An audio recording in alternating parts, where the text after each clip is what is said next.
Hi everyone, आज के session में आप सभी का स्वागत है। वेलकम टू स्वरूप एकेडमी। मैं चंदन प्रसाद।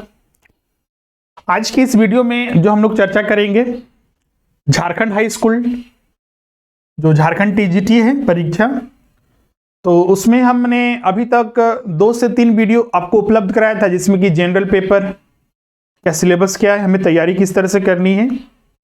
उसके बाद हमने इकोनॉमिक्स का आपको, चूंकि जो इसमें पेपर 2 होता है, डिफरेंट सब्जेक्ट के आपके ग्रेजुएशन में जो सब्जेक्ट होते हैं उसके आधार पर आपको सिलेक्ट करना होता है। तो इकोनॉमिक्स पर, कॉमर्स पर भी हमने चर्चा कर दिया है। आज की इस वीडियो में बहुत सारे छात्र बोल रहे थे सर कि इतिहास और जो नागरिक शास्त्र है उस पर चर्चा कीजिए। तो आज हम लोग इतिहास और नागरिक शास्त्र पर चर्चा करेंगे। अब बोलिएगा सर कि ये दोनों एक साथ लेना होगा। आप में से बहुत सारे नए छात्र होंगे जो पहले एग्जाम दिए हैं, उनको तो पता ही होगा, क्योंकि झारखंड टीजीटी में हाई स्कूल में ये प्रावधान है कि अगर आप हिस्ट्री के छात्र हैं तो आपको सिविक्स भी लेना पड़ेगा, नागरिक शास्त्र भी लेना ही पड़ेगा। क्यों? दोनों का आपको एग्जाम देना पड़ेगा। दोनों का अब अलग अलग पेपर नहीं होगा, एक ही पेपर में।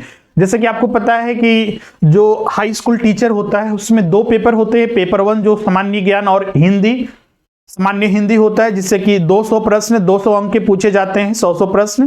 पेपर 2 आपका एक सब्जेक्ट होता है जो कि आपको सिलेक्ट करना होता है। जैसे किसी छात्र ने इतिहास सिलेक्ट किया तो उसको नागरिक शास्त्र और इतिहास दोनों लेना होगा। पेपर 2 में 150 प्रश्न पूछे जाते हैं और हर एक प्रश्न 2 अंकों का होता है और ये कुल 300 अंकों का होता है। और इसी के आधार पर आपका मेरिट लिस्ट बनाया जाता है। आप इसमें जितना ज्यादा अंक लाएंगे और कटअप भी जो निर्धारित होता है इसी पेपर के आधार पर। पेपर 1 चूंकि आपका क्वालिफाइंग नेचर का होता है तो उसके मार्क्स जो होते हैं मेरिट में नहीं जोड़े जाते हैं, बस उसमें 33% लाना होता है। तो चलिए हम लोग देखते हैं आज के इस वीडियो में कि इतिहास और नागरिक शास्त्र की आपको सिलेबस क्या है, किन किन टॉपिक्स का आपको ध्यान में रखना है, और उसके बाद फिर हम लोग जानेंगे कि इसकी तैयारी की रणनीति हमारी क्या होनी चाहिए, किन किन बुक्सों को पढ़ना चाहिए, किन किन बुक्स को हम पढ़ सकते हैं, जिससे कि सारी संपूर्ण तैयारी हमारी एक समय पर हो जाए। और फिर प्रैक्टिस हम लोग कहां से करेंगे। और उसके बाद अगर आप संपूर्ण तैयारी करना चाहते हैं और हमसे जुड़ना चाहते हैं ऑनलाइन क्लासेस के माध्यम से, जहां पर आपको प्रिंटेड मटेरियल से लेकर प्रैक्टिस सेट से लेकर हर एक चीजें आपको उपलब्ध कराई जाएगी, तो कैसे जुड़ सकते हैं। तो चलिए स्टार्ट करते हैं। ये परीक्षा का स्वरूप है जो हमने बताया है, एक ही चरण में परीक्षा होती है। और उससे पहले आपको इंपोर्टेंट एक अनाउंसमेंट करना चाहेंगे कि जो भी छात्र तैयारी कर रहे हैं पीजीटी, टीजीटी और जेटेट के लिए भी यहाँ पर बैच जो है हमारे द्वारा उपलब्ध कराई जा रही है, क्योंकि एग्जाम को देखते हुए इन तीनों एग्जामिनेशन का जो झारखंड में शिक्षक नियुक्ति से संबंधित है संपूर्ण तैयारी कराई जा रही है, जिसमें कि हर एक टॉपिक के, हर एक सब्जेक्ट के अलग अलग टीचर आपको बेहतर लेक्चर उपलब्ध कराते हैं, जिसमें कि आप अच्छे से अपनी तैयारी कर सकते हैं। आप यहाँ पर देख सकते हैं डिफरेंट सब्जेक्ट की आप अपनी तैयारी कर सकते हैं। हाँ, इसमें कुछ सब्जेक्ट हैं कि सारे चूंकि टीचर उपलब्धि होनी चाहिए। हाँ, अगर मान लीजिए छात्र हमें अप्रोच करते हैं और हमें वो टीचर उपलब्ध होता है तो बिल्कुल हम उसकी भी तैयारी करवाएंगे, अगर टीचर उपलब्ध होते हैं तो।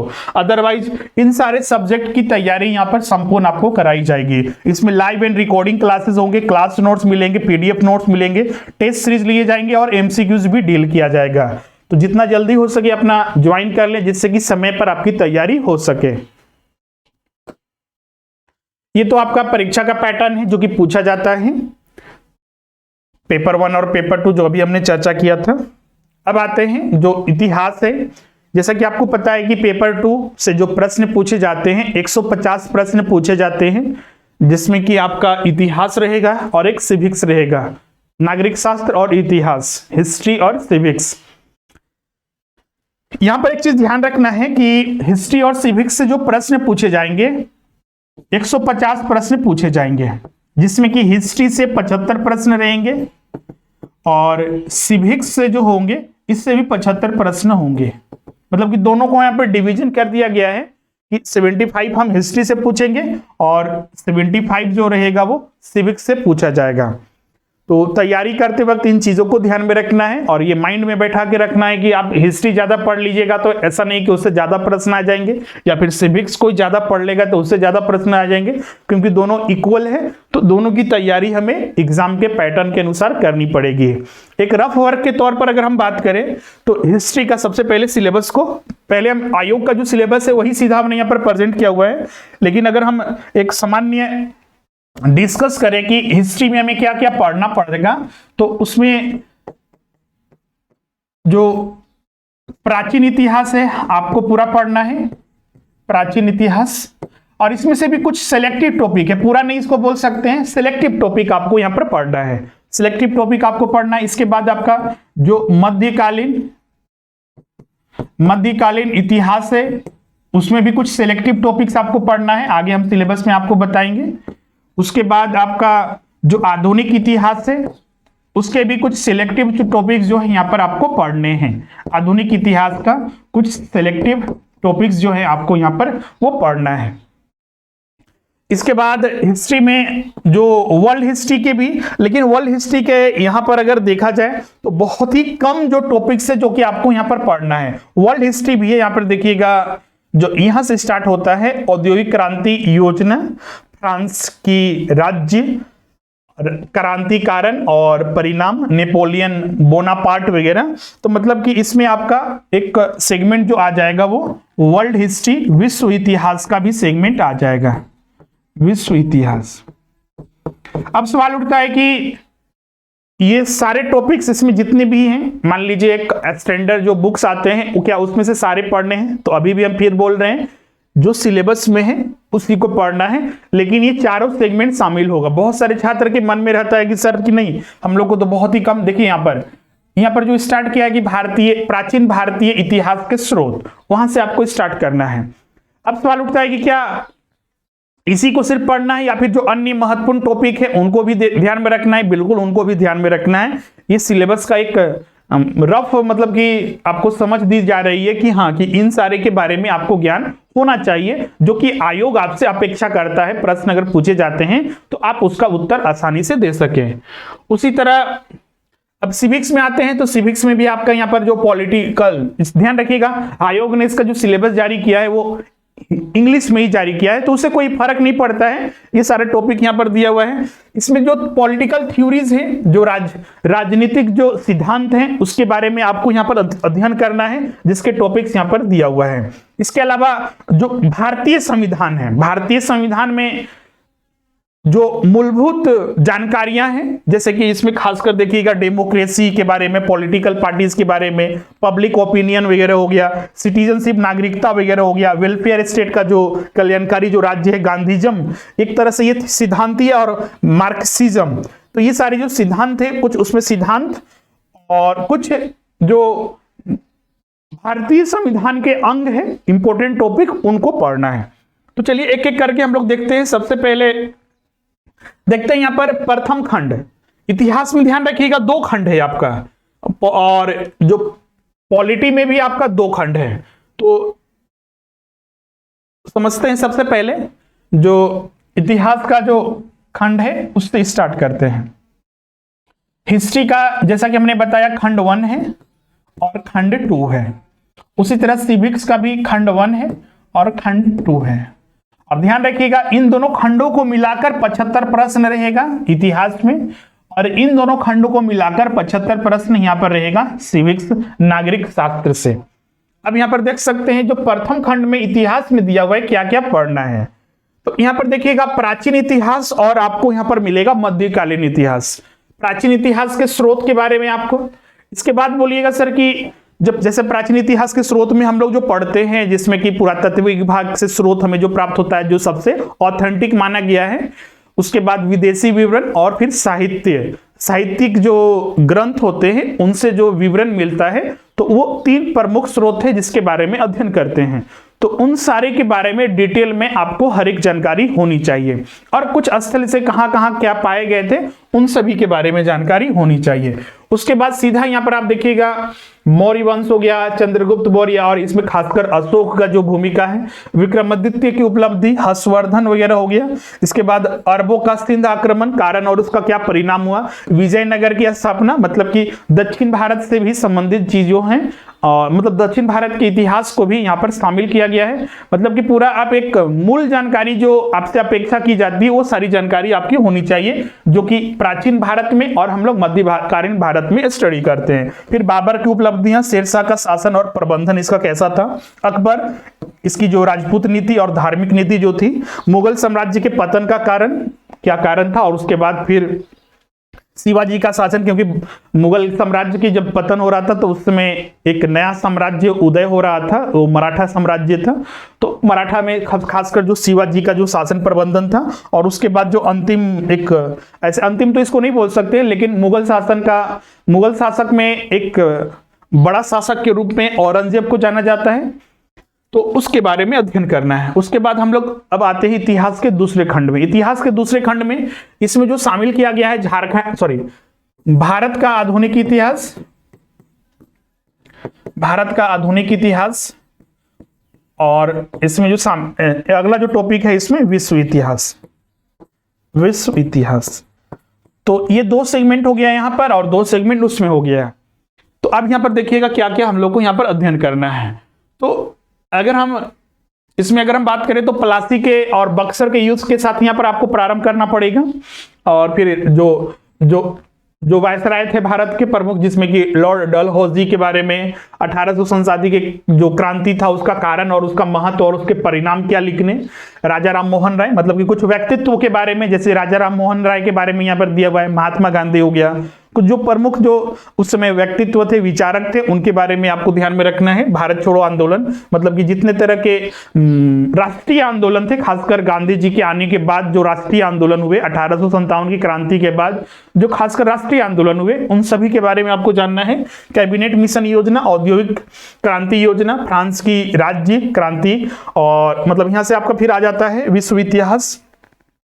उसके बाद फिर इसमें विश्व इतिहास में नेपोलियन बोनापार्ट उत्थान और उसका पतन, प्रथम विश्व युद्ध, उसका कारण और परिणाम क्या क्या हुआ, और 1917 की रूसी क्रांति, उसका कारण और क्या परिणाम हुआ, और फिर द्वितीय विश्व युद्ध, सेकेंड जो वर्ल्ड वॉर हुआ, उसका कारण और उसका परिणाम और उसका क्या रिजल्ट निकला, उन सभी के बारे में आपको नॉलेज होना चाहिए। तो ये इतिहास हो गया, जिसमें कि आपको ये 4 सब्जेक्ट के बारे में, प्राचीन इतिहास सिलेक्टिव टॉपिक, मध्यकालीन इतिहास सिलेक्टिव टॉपिक्स, आधुनिक इतिहास सिलेक्टिव टॉपिक्स, और विश्व इतिहास कुछ सिलेक्टिव टॉपिक्स है जिस पर आपको मेन फोकस करना है, और बाकी सारे क्या बेसिक नॉलेज होना चाहिए। तो कोई छात्र ये नहीं कर सकता है कि बाकी आधुनिक इतिहास को बिना पढ़े हुए इन सभी को समझ सकता है, क्योंकि बेसिक उनकी जानकारी होनी चाहिए।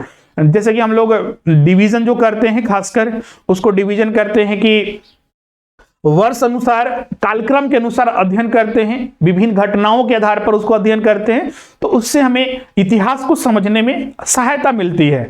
भले ही ये सारे टॉपिक पर आपको ज्यादा महत्व देना है, लेकिन उन सब टॉपिक जो यहाँ पर नहीं लिखा हुआ है उनको भी बिना समझे इसको अच्छे से आप मतलब कि रिकॉल नहीं कर पाएंगे, उसको लंबे समय तक याद नहीं रख सकते, तो उनको पढ़ना है। इसके लिए बहुत सारे बुक्स वगैरह आते हैं, हम तो रिकमेंड करते हैं कि इसके लिए सफिशिएंट होगा कि आप एनसीईआरटी वगैरह पढ़ लेते हैं, तो वो सफिशिएंट है आपका एलिमेंट। हाँ, ग्रेजुएशन लेवल तक आपको ये सारी नॉलेज चाहिए, जैसा कि सिलेबस में लिखा हुआ भी है कि छात्रों से अपेक्षा की जाती है कि जो भी आप पेपर 2 में सिलेक्ट करते हैं उसमें आपको ग्रेजुएशन लेवल तक की नॉलेज होनी चाहिए। उसी तरह पीजीटी भी होता है, तो पीजीटी में आपका पीजी तक का नॉलेज आपके पास, आपसे अपेक्षा की जाती है। सिलेबस जारी किया जाता है, लेकिन फिर भी छात्रों से तो अपेक्षा की जाती है कि हाँ, आपको इस लेवल तक नॉलेज होनी चाहिए। तो इतिहास के बारे में हो गया। इसके लिए कुछ रिकमेंड वगैरह बुक्स वगैरह, जैसे कि एक इसमें बुक आता है स्पेक्ट्रम का, उसे स्टडी कर सकते हैं, लेकिन बोलिएगा सर कि वो तो बहुत ज्यादा उसमें कंटेंट है, बहुत ज्यादा चीजें हैं, तो सिलेक्टिव टॉपिक उसमें से पढ़िए। अगर उतना ज्यादा बर्डन नहीं करना चाहते तो जो यूनिवर्सिटी लेवल के बुक्स वगैरह आते हैं, लेकिन उसमें भी बहुत ज्यादा चीजें होती है, वो सब्जेक्टिव टाइप के बनाए होते हैं, उसमें फैक्ट की कमी होती है, मतलब कमी नहीं, फैक्ट एक जगह नहीं होते हैं। एग्जाम में यहाँ पर फैक्ट से ज्यादा प्रश्न बनते हैं, तो इस चीज को ध्यान में रखिएगा। तो एनसीईआरटी सार वगैरह आता है, एनसीईआरटी सार करके बहुत सारे बुक्स आते हैं, तो उनको आप पढ़ सकते हैं, ज्यादा बेहतर रहेगा आपके लिए। क्लियर है? विश्व इतिहास के लिए बहुत सारे, एक जैन एन माथुर का बुक आता है, उसको आप पढ़ सकते हैं, लेकिन वो भी बहुत ही मोटी बुक आती है, बहुत ज्यादा उसमें कंटेंट है, लेकिन सिलेक्टिव चीजें यहाँ पर अध्ययन करना है तो सिलेक्टिव चीजें वहां से अध्ययन कीजिए, कोई भी उसमें दिक्कत नहीं होगा। अब यहां पर आ जाते हैं दूसरा नागरिक शास्त्र जो सिविक्स है। नागरिक शास्त्र में पार्ट 1 और दूसरा जो है वो पार्ट 2 है। अगर इस टॉपिक्स के बारे में बात करें तो यहाँ पर आप देख सकते हैं पॉलिटिकल थ्योरी, जो राजनीतिक सिद्धांत हैं, इसमें कंपैरिजन करना है ट्रेडिशनल एंड मॉडर्न जो पॉलिटिकल साइंसेस हैं, जो पॉलिटिकल थ्योरीज हैं उनके बारे में। फिर बिहेवियरलिज्म जो है उसका मीनिंग और कैरेक्टरिस्टिक्स, लिबर्टी इक्वालिटी हो गया, फिर डेमोक्रेसी हो गया, इसका मीनिंग क्या है। और ध्यान रखिएगा ये सारी जो चीजें हमें अध्ययन करना है, ये संदर्भ तो होना ही चाहिए भारत के संदर्भ में, लेकिन इसके थ्योरीज जो विभिन्न ऑथर्स के द्वारा, विभिन्न विद्वान के द्वारा जो दिए गए हैं, विभिन्न डिफिनेशंस दिए गए हैं, वो भी एग्जाम में पूछा जाता है। हिस्ट्री में जितना आपको विद्वान को अध्ययन नहीं करना पड़ता है, उनके जो डिफिनेशंस वगैरह, लेकिन इसमें बहुत ज्यादा पॉलिटिकल सिद्धांत हो गया, तो सिद्धांत में आपको तो उन सभी के बारे में अध्ययन करना होगा जो प्रमुख विचारक रहे। जैसे कि यहाँ पर तो सीधा लिखा हुआ है गांधीज्म और मार्क्सिज्म, इनके द्वारा जो जैसे सत्याग्रह महात्मा गांधी का, तो उनको बारे में पूरा अध्ययन होना चाहिए। वेलफेयर स्टेट में इसका मीनिंग क्या है, फंक्शंस इसके क्या है। सिटीजनशिप नागरिकता में जो मेथड ऑफ एक्वायरिंग सिटीजनशिप है उसके बारे में। पब्लिक ओपिनियन में फिर मीनिंग इसका, condition for formation of public opinions, political parties का इसका मीनिंग क्या है और उसका फंक्शंस वगैरह क्या है। डेमोक्रेसी फिर इसका मीनिंग और कंडीशन फॉर इट्स सक्सेस। जैसे कि दुनिया का सबसे पुराना अगर डेमोक्रेसी की बात करें, लोकतांत्रिक देश की बात करें जहां अपनाया गया था वो अमेरिका था, और अभी वर्तमान में सबसे बड़ा लोकतांत्रिक देश अगर बात करें तो भारत है। तो उसके संदर्भ में डेमोक्रेसी का क्या अर्थ है और ये किस तरह से सक्सेस रहा। आज के डेट में देखिएगा दुनिया के अधिकतर जैसे जो डेमोक्रेसी वहां पर देखने को मिलती है, कुछ ही ऐसे देश है जहां पर डेमोक्रेसी वर्तमान में नहीं है, क्योंकि अगर देखा जाए तो डेमोक्रेसी सक्सेस रहा है। तो सक्सेस के क्या कारण है और क्यों आखिर इसे सफलता मिली है, तो उन सब के बारे में आपको पता होना चाहिए। यही आपका सिविक्स में हम लोग को स्टडी करना है पार्ट 1 में। अब दूसरे पार्ट में आते हैं, पार्ट 2 में। इसमें इंडियन पॉलिटिकल सिस्टम, मतलब सीधा सा इसमें जो भारतीय संविधान के संदर्भ में जो इंडियन पॉलिटिकल सिस्टम है, भारतीय राजनीतिक जो व्यवस्था है उसके बारे में अध्ययन करना है। तो कॉन्स्टिट्यूशन में वही प्रियम्बल जो प्रस्तावना है उसका साइलेंट फीचर्स, प्रस्तावना के जो फीचर्स है उसमें जो हर एक प्रस्तावना के जो भाग है उसका मीनिंग क्या है, वो आखिर शब्द क्यों है। प्रस्तावना में और क्या क्या आते हैं, जैसे प्रस्तावना को बदल सकते हैं, उसमें अमेंडमेंट किया जा सकता है, संशोधन किया जा सकता है, उसमें समय पर बदलाव किया जा सकता है या फिर नहीं किया जा सकता है। तो इन सारी चीजों के बारे में भी ध्यान रखिएगा, क्योंकि एग्जाम में कभी कोई स्टेटमेंट दे देता है कि प्रस्तावना में इस अनुच्छेद के तहत बदलाव किया जा सकता है, तो क्या वो सही है या फिर गलत है वो फाइंड आउट करना रहता है। तो कभी कभी ये चीजें आपको हमेशा ध्यान रखना पड़ता है।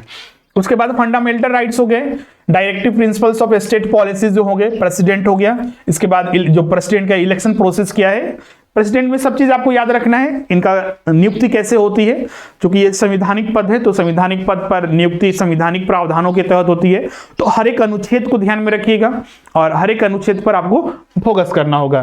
फिर इसके बाद इमरजेंसी पावर, एक बहुत बड़ा इनके पास पावर होता है। एक बार भारत में अभी तक एक बार इमरजेंसी लगी है, आपातकाल। तो इमरजेंसी पावर जो राष्ट्रपति को दिया गया है वो किस तरह से दिया गया उसके बारे में। फिर उसके बाद लोकसभा एवं राज्यसभा, जो हमारे संविधान में हमारे देश में जो अभी द्विसदनीय की व्यवस्था है, एक लोकसभा और एक राज्यसभा, तो उसका कंपोजिशन क्या है और रिलेशन क्या है दोनों में। उसके बाद गवर्नर और चीफ मिनिस्टर, ये राज्य के बारे में बात करते हैं, तो राज्य के बारे में आपको यहाँ पर ध्यान रखना है। फिर जो गवर्नर है उनका अपॉइंटमेंट किस तरह से होता है, ये सारे भी पद एक संवैधानिक पद है। तो एक गवर्नर को राज्य का संवैधानिक प्रमुख बोला जाता है, जबकि चीफ मिनिस्टर जो होते हैं मुख्यमंत्री, वो वास्तविक शक्तियां मुख्यमंत्री के पास ही होती हैं। तो उनकी नियुक्ति किस तरह से होती है, उनको जो पावर दिया गया है और उनका फंक्शंस वगैरह क्या है और उनके जैसे कि जितने भी संबंधित तथ्य हैं उन सभी को याद रखना है। इसके अलावा लेजिस्लेटिव एजेंसी, जो विधानसभा, जैसे कि राज्यों में भी कुछ द्विसदनीय होते हैं और कुछ एक सदनीय, जैसे झारखंड एक सदनीय है, बिहार देखिएगा द्विसदनीय है। भारत में कुछ 5-6 राज्य हैं जो ऐसे हैं जहां पर द्विसदनीय हैं और बाकी सारे राज्यों में एक सदनीय है। तो उन्हीं के बारे में क्या है, उसका कंपोजिशन और उसका क्या फंक्शंस है उसके बारे में।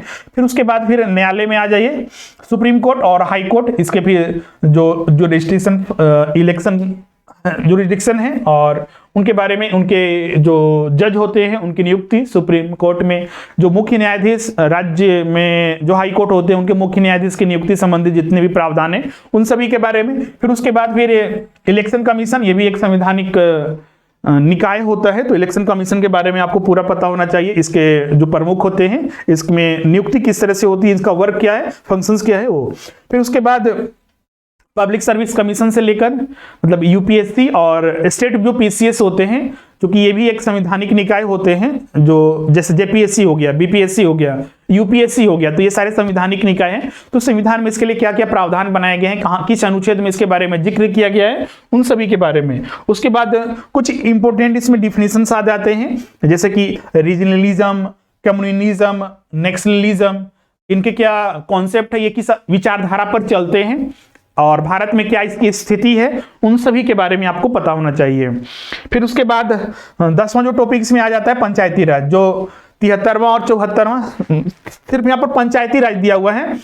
तो 73rd जो आपको कॉन्स्टिट्यूशनल अमेंडमेंट है जो किया गया था उसके बारे में आपको पूरा आपको नॉलेज होना चाहिए। अब इसमें बोलिएगा सर 74वां नहीं दिया हुआ तो क्या उसको पढ़ना है, तो उसको उतना ज्यादा डिटेल में नहीं पढ़िएगा, लेकिन उसके बारे में थोड़ा बहुत नॉलेज रखिएगा कि 74वां संविधान संशोधन कब हुआ था, उसमें क्या क्या प्रावधान है, किस अनुच्छेद में उसके प्रावधान को शामिल किया गया है, तो उन चीजों को आपको ध्यान में रखिएगा।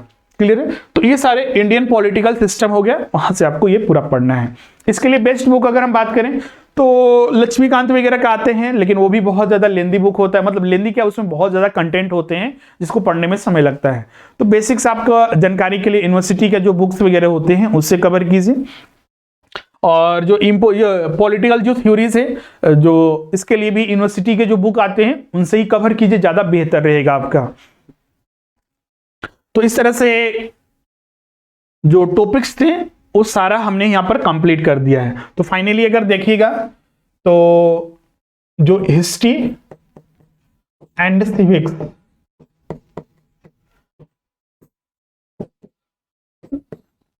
अगर हिस्ट्री की बात करें और सिविक्स की बात करें तो इससे 75% रहेंगे और इससे 75 रहेंगे। इसमें देखा जाए तो 4 इसमें सब्जेक्ट आ जाता है, एक एंशिएंट हिस्ट्री सिलेक्टिव टॉपिक, लेकिन फिर मिडिवल हिस्ट्री, फिर उसके बाद मॉडर्न हिस्ट्री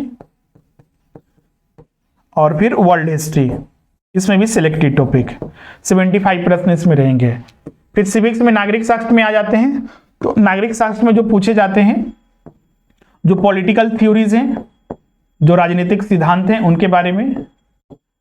फिर उसके बाद इंडियन कॉन्स्टिट्यूशन, सीधा सा Indian political system, Indian constitution ही हम यहाँ पर लिख दे रहे हैं, कॉन्स्टिट्यूशन, इनके बारे में पूरा आपको पढ़ना है। इसमें 2 ही मेन भाग आ जाते हैं, लेकिन ध्यान रखिएगा सारे कॉन्सेप्ट आपके पास होनी चाहिए, आपसे अपेक्षा की जाती है, लेकिन खास आप ध्यान उन टॉपिक पर जरूर दीजिएगा जो सिलेबस में खास स्पेसिफिक हैं। क्लियर है? इससे आपको जो एग्जाम में प्रश्न पूछे जाते हैं उसमें ये भी डर नहीं रहता है, क्योंकि आप ये नहीं बोल सकते हैं कि सर की 73वां लिखा हुआ है तो 74वां से आ जाएगा, तो आप नहीं सोल्व कर पाएंगे। जेपीएससी में सारी चीजें ये हो रही है अभी, जैसे कि उन्होंने डिवीजन कर दिया था, जेपीएससी पीटी जो हुआ था पिछला बार, देखिएगा कि हिस्ट्री से हम 15 प्रश्न पूछेंगे, भूगोल से 10 प्रश्न पूछेंगे, करंट अफेयर से 15 प्रश्न पूछेंगे, लेकिन उसका पालन नहीं करते हैं। वो जहां मन वहां से प्रश्न पूछ लेते हैं, जितना मन उतना पूछा जा सकता है। तो ये एक चीज चेंज करने देखना में, लेकिन वो विद इन सिलेबस ही रहते हैं, सिलेबस से वो बाहर नहीं पूछते हैं, और सिलेबस के अकॉर्डिंग भी हम बोल रहे हैं कि आपको यहाँ पर तैयारी करती रहने हैं। तो हमने अब यहाँ पर सिलेबस के बाद हम अगर बात करें तो हमने बोला था कि इसके लिए हमारी रणनीति क्या होनी चाहिए। तो आपके लिए इसके लिए जो रणनीति है, स्ट्रेटजी जो है आपका तैयारी का अभी से ही रखना चाहिए, आपको तैयारी करने का स्टार्ट करना चाहिए, क्योंकि बहुत सारे छात्र वेट कर रहे हैं कि सर वैकेंसी आ जाएगी तभी हम तैयारी करेंगे। बहुत सारे ऐसे छात्र हैं जो कि बहुत पहले से ही अपनी तैयारी कर रहे हैं, उनका बीएड भी हो चुका है, क्योंकि उनको पता है कि हमें इसी फील्ड में जाना है। हाँ, अन्य एग्जामिनेशन के अपने देते रहते हैं, लेकिन साथ ही इसको भी अपना स्थान देते हैं। 2 ही 3 घंटा पढ़ते हैं, लेकिन रेगुलर पढ़ते हैं। ध्यान रखिएगा, जिस भी एग्जाम की तैयारी कीजिए आप कंटिन्यूटी बना के रखिए, रेगुलर आप उसको स्टडी कीजिए, तो आपको बेहतर रिजल्ट देता है आपको, और आपको एग्जाम में दिक्कत भी नहीं होती है। तो एक रणनीति होनी चाहिए। मान लीजिए आप जॉब में हैं या फिर सिर्फ स्टडी कर रहे हैं, अगर सिर्फ स्टडी कर रहे हैं तो आप 5 से 6 घंटा अभी भी टाइम दीजिए, आपके पास सफिशिएंट है। इसके अलावा अगर आप जॉब में हैं तो कम से कम 4 से 5 घंटा तो आपको निकालिए, आप बिल्कुल निकल सकता है, कोई दिक्कत नहीं है इसमें।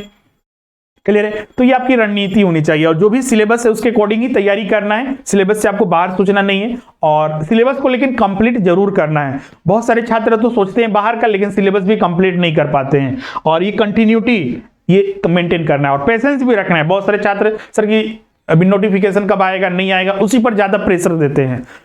आज न कल तो नोटिफिकेशन आ ही जाएगा।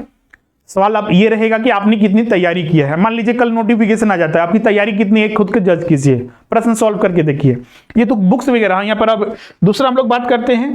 पहला हमने सिलेबस बताया, बुक्स हमने बता दिया। बुक्स खासकर जो यूनिवर्सिटी के बुक्स हैं उनको ज्यादा प्रीफर कीजिएगा, और एनसीईआरटी सार वगैरह। एनसीईआरटी सार आपको फैक्ट को जज करने में, फैक्ट को पकड़ने में बहुत ज्यादा हेल्प करता है आपका। और एनसीईआरटी सार बहुत सारे पब्लिकेशन के आते हैं, कॉस्मोस पब्लिकेशन का, और भी बहुत सारे पब्लिकेशन के आते हैं, लेकिन हम रिकमेंड करेंगे कि जो कॉस्मोस जो महेश कुमार बर्नवाल का आता है उससे आप ले लीजिए, बेहतर रहेगा। अब इसमें दूसरा आता है कि प्रैक्टिस कहां से करें। प्रैक्टिस, क्योंकि जब भी कोई आप टॉपिक स्टडी करते हैं तो सबसे सवाल उठता है कि जब हम स्टडी कर लिए तो उसका प्रैक्टिस तो करना ही पड़ेगा। तो प्रैक्टिस करने के लिए बहुत सारे, एक घटना चक्र का आता है प्रीवियस ईयर का, घटना चक्र का, तो घटना चक्र का आप सॉल्व कीजिए, बेहतर रहेगा। इसके अलावा बहुत सारे प्रीवियस ईयर के एमसीक्यूज होते हैं, प्रीवियस ईयर एमसीक्यूज, उनको सॉल्व कीजिए। घटना चक्र में प्रीवियस ईयर का ही रहता है, अदर स्टेट का, झारखंड का भी कुछ रहता है। ये प्रीवियस ईयर आपको अगर अपने स्टेट का मिलता है, अपने स्टेट में तो 1-2 बार ही एग्जाम हुआ है, तो उसको कहां से सॉल्व कर, मतलब मिलेगा कहां से, लेकिन जितना भी हुआ उसको जरूर सॉल्व कीजिएगा। और ये घटना चक्र वगैरह, और भी आपको जहां से रिसोर्सेस मिलते हैं बहुत सारे मार्केट में, जैसे कि यूपीएससी या फिर सॉरी उतना ज्यादा आपको तो नहीं जाना है, लेकिन स्टेट पीसीएस वाले जो प्रश्न होते हैं हिस्ट्री के, पॉलिटी के, उनके लिए जो बुक आते हैं सिंगल चैप्टर वाइज, ध्यान रखिएगा। ये पहली बार जब सॉल्व कीजिएगा तो इसको चैप्टर वाइज सॉल्व कीजिएगा, पहले ही आप सॉल्व नहीं करने लगिएगा कि 150 प्रश्न का या फिर कंबाइन करके, तो वैसे पॉसिबिलिटीज नहीं हो पाती है। ऐसे तो मिलेंगे भी नहीं, लेकिन ऐसा करना सही नहीं रहेगा आप, क्योंकि अगर आपको रांची से दिल्ली जाना है तो आप स्टेप स्टेप वाइज चलिएगा, तुरंत कल्पना तो नहीं करेंगे कि हमको दिल्ली डायरेक्ट जाना है, तो इसलिए स्टेप बाय स्टेप चलेंगे। अगर हम पूरा टॉपिक में, पूरा हिस्ट्री में सुधार करना है, 75 प्रश्न में आपको अगर लगता है कि हम 60 प्रश्न, 65 प्रश्न, 70 प्रश्न सही करना है, तो आपको हर एक टॉपिक में प्रश्नों को सही करना होगा। अगर टॉपिक वाइज आपके प्रश्न सही होते हैं तो ओवरऑल आपका रिजल्ट बेहतर होता है। तो इन चीजों को ध्यान में रखिएगा। ये सारे टॉपिक वाइज ही, चैप्टर वाइज ही आप सॉल्व कीजिएगा पहले, उसके बाद फिर आपको बहुत सारे टेस्ट सीरीज वगैरह भी आप ज्वाइन कीजिएगा, बेहतर रहेगा आपके लिए। क्लियर है? अब इसके बाद फिर हम लास्ट में आपको, जैसा कि हमने बताया था कि आप हमसे कैसे जुड़ सकते हैं क्लासेस के लिए, तो इनिशियल में ही हमने बताया आपको कि जो टीजीटी और पीजीटी के लिए, ध्यान रखिएगा, अभी तो हमने जो सिलेबस डिस्कस किया है वो टीजीटी के लिए डिस्कस किया है। पीजीटी के लिए भी हमारे यहाँ क्लासेस चल रही है हिस्ट्री के लिए। पीजीटी में तो पिछला बार सिविक्स नहीं था, नागरिक शास्त्र नहीं था, जो सिर्फ हिस्ट्री था। टीजीटी में तो दोनों आता है, आपका हिस्ट्री और सिविक्स दोनों आता है, तो उसकी संपूर्ण तैयारी कराई जा रही है, और बेहतर इसमें टीचर आपको उपलब्ध होंगे और हर एक नोट्स आपको मिलेंगे। जैसे पीजीटी में भी देखिएगा तो इसमें टीजीटी के मुकाबले बहुत ज्यादा अध्ययन करना है, लेकिन उन चीजों को भी उतने ही कॉम्प्रिहेंसिव तरीके से क्लास में आपको कवर किया जाएगा। और ये मत सोचिएगा कि दोनों का क्लासेस एक होगा, दोनों का क्लासेस अलग अलग होगा। बहुत सारे छात्र तो दोनों देंगे एग्जाम, जो पीजीटी देगा वो सामान्य है, बात से है कि वो टीजीटी भी देगा, लेकिन दोनों को क्लासेस अलग है, क्योंकि दोनों का स्ट्रेटजी अलग है, दोनों के सिलेबस अलग है, दोनों के सॉल्व करने के तरीके अलग है। प्रश्न आएगा तो अलग अलग स्टैंडर्ड होता है, इसका स्टैंडर्ड अलग होगा, इसका स्टैंडर्ड अलग होगा, तो अलग अलग दोनों के क्लासेस चलते हैं, तो उसको आप ज्वाइन कर सकते हैं। ये लाइव क्लासेस चलेगी, रिकॉर्डिंग क्लासेस भी आपको एग्जाम तक उपलब्ध होगा। अगर मान लीजिए कोई क्लास को आपको फिर से देखना है या फिर कोई क्लास आपका छूट जाता है तो उसका रिकॉर्डिंग क्लास आपको वहां पर उपलब्ध होगा। ये जितने भी क्लासेस होते हैं हमारे ऐप पर, स्वरूप लर्निंग ऐप पर उपलब्ध होगा। इसका लिंक डिस्क्रिप्शन में दिया हुआ है, वहां से आप उसको डाउनलोड कर लीजिए। इसके अलावा क्लास नोट्स, और इसमें क्लास नोट्स आपको प्रिंटेड नोट्स मिलता है, हार्ड कॉपी में प्रिंटेड नोट्स, ये आपके एड्रेस पर भेजे जाते हैं। अगर आप रांची में हैं तो रांची में तो आप डायरेक्ट रिसीव कर सकते हैं। इसके अलावा जरूरत पड़ने पर पीडीएफ नोट्स, ये पीडीएफ नोट्स क्यों दिया जाता है? तो पीडीएफ नोट्स एक तरह से समराइज रहता है, फैक्ट होते हैं कि आपको अब फिर से मेहनत, बहुत सारे स्टूडेंट सोचते हैं कि सर नोट्स तो हम बनाएंगे, तो नोट्स आपको बनाने की जरूरत नहीं है। जो भी आपको यहाँ पर पीडीएफ नोट्स है उसी को आपको रिवीजन करते रहना है। ये प्रिंटेड नोट्स आपका हार्ड कॉपी में पूरा कॉम्प्रिहेंसिव टाइप का रहेगा सिलेबस के अकॉर्डिंग, और जो पीडीएफ नोट्स रहेगा आपको शॉर्ट वाइज रहेगा कि कम समय में उसको रिवीजन, लास्ट टाइम में रिवीजन कर सकें। और वीकली टेस्ट वगैरह, मॉक टेस्ट सीरीज वगैरह, एमसीक्यूज तो आपको शामिल है इसमें किया जाएगा। इससे ज्यादा ही रहेगा आपका 3000 से ज्यादा ही प्रैक्टिस वगैरह करने के लिए। जैसे कि अभी हमने बताया कि सबसे पहले तो आपके पास नोट्स होनी चाहिए जिसको हम लोग पढ़ेंगे, क्लासेस होगा तो नोट्स भी आपको मिलेगा प्रिंटेड भी। दूसरा सवाल आता है कि रणनीति हमारी क्या होनी चाहिए, तो क्लासेस आपका भी 4 to 5 डेज इसमें चल रहा है, 4 to 5 डेज। इसका बैच जो है वो स्टार्ट होने वाला है, वो कल से स्टार्ट होने वाला है। टीजीटी का तो स्टार्ट हो चुका है, पीजीटी का जो है वो कल से स्टार्ट होने वाला है। तो आप जो भी छात्र है ज्वाइन करना चाहते हो जल्दी ज्वाइन कर लें। क्लियर है? अब उसके बाद जैसा कि हमने बताया चैप्टर वाइज पहले आपको सॉल्व करना है, उसके बाद फिर कंप्लीट 150 प्रश्नों का सॉल्व करना है। तो उसी अनुसार हम लोग भी चलते हैं। जितना भी टॉपिक्स आपको पढ़ाया जाएगा, जैसे कि मान लीजिए पढ़ाया जाता है पहला एंशिएंट हिस्ट्री है, एंशिएंट हिस्ट्री में पहला टॉपिक है प्राचीन भारत, जो प्राचीन भारत का इतिहास के स्रोत, तो उसका चैप्टर वाइज आपको पढ़ाने के बाद चैप्टर वाइज उसका एमसीक्यूज भी कराया जाएगा। फिर उसके बाद हर एक टॉपिक का उसी तरह से वीकली होगा, या फिर जो उसका फिर सॉल्यूशन भी आपको दिया जाएगा, डिस्कस भी किया जाएगा, आपको डाउट है। और फिर उसके बाद 150 प्रश्नों का जो प्रश्न होता है, चाहे वो टीजीटी हो चाहे पीजीटी हो, उसमें आपको कंप्लीट कराया जाएगा। क्लियर है? तो जो भी छात्र ज्वाइन करना चाहते हैं, आप ये ऐप डाउनलोड कर लीजिए, स्टोर में जाइएगा तो वहां पर वो मिलेगा, या फिर जो स्क्रीन पर आपको एक नंबर दिख रहा है 7004579780, आप उस पर कॉल करके या फिर व्हाट्सअप कर दीजिए, वहां पर आपको जोड़ने की सारी प्रोसेस बता दी जाएगी। आप पेमेंट कीजिए, आपका क्लासेस स्टार्ट हो जाएगा। ओके, तो आज के लिए बस इतना ही था इस क्लासेस में। और जो भी जेटेट वगैरह भी तैयारी कर रहे हैं तो भी जुड़ सकते हैं क्लासेस वगैरह के लिए। अब मिलते हैं अगली क्लास में। Thank you everyone.